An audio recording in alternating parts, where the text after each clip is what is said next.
Assalamualaikum warahmatullahi wabarakatuh. Selamat pagi semuanya. Apa kabar kalian hari ini? Semoga sehat selalu ya. Baik teman-teman, sebelum memulai pelajaran pada hari ini, alangkah baiknya kita sama-sama membaca basmalah terlebih dahulu. Bismillahirrahmanirrahim. Baik, hari ini kita sudah memasuki bab kedua, yaitu tentang beriman kepada qada dan qadar. Yang pertama, pengertian qada dan qadar. Jadi, para ulama berbeda pandangan dalam memberikan arti kata qada dan qadar. Sebagian ulama mengartikan sama, dan sebagian ulama yang lain memberikan arti yang berbeda. Pandangan yang membedakan antara qada dan qadar mendefinisikan qadar dengan ilmu Allah SWT tentang apa yang akan terjadi pada makhluk di masa mendatang. Sedangkan qada adalah segala sesuatu yang Allah SWT wujudkan, adakan atau berlakukan sesuai dengan ilmu dan kehendak-Nya.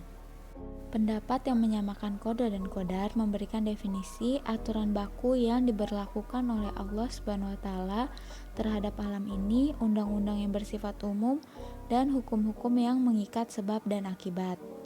Dari pengertian tersebut dapat disimpulkan bahwa qada menurut bahasa berarti menentukan atau memutuskan, sedangkan menurut istilah berarti segala ketentuan Allah SWT sejak zaman azali.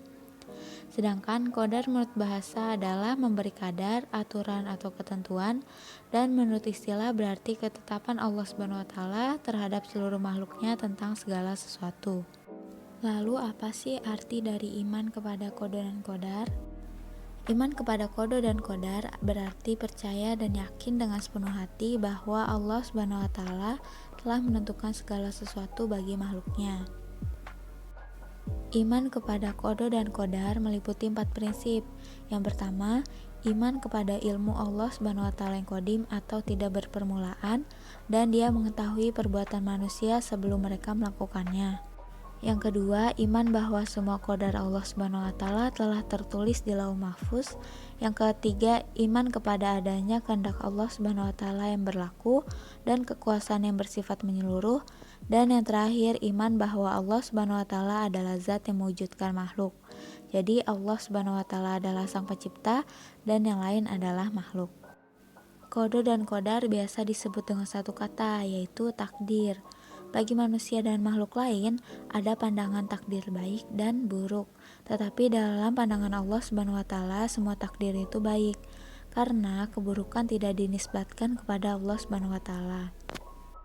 Sesuai dengan firman Allah SWT, yang artinya sesungguhnya Allah tidak berbuat zalim kepada manusia sedikit pun, akan tetapi manusia itulah yang berbuat zalim kepada dirinya sendiri. Quran Surat Yunus ayat 44. Selanjutnya, dalil-dalil tentang qada dan qadar.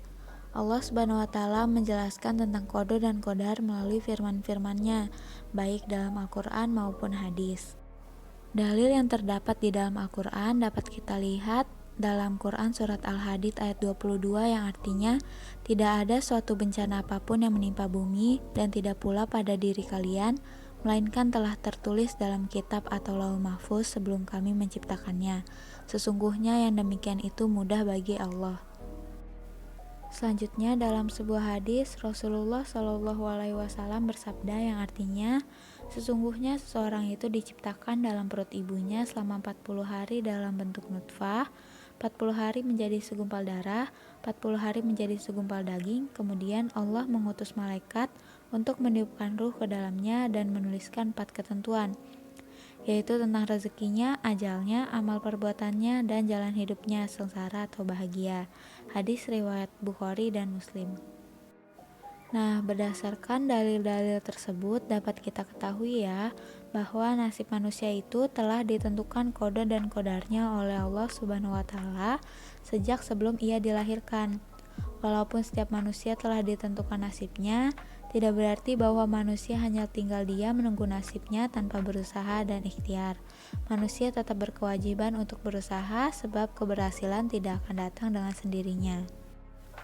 Baik, sekian penyampaian materi dari saya. Semoga materi yang saya sampaikan dapat diterima dengan baik dan dapat bermanfaat. Kurang lebihnya mohon maaf. Wassalamualaikum warahmatullahi wabarakatuh.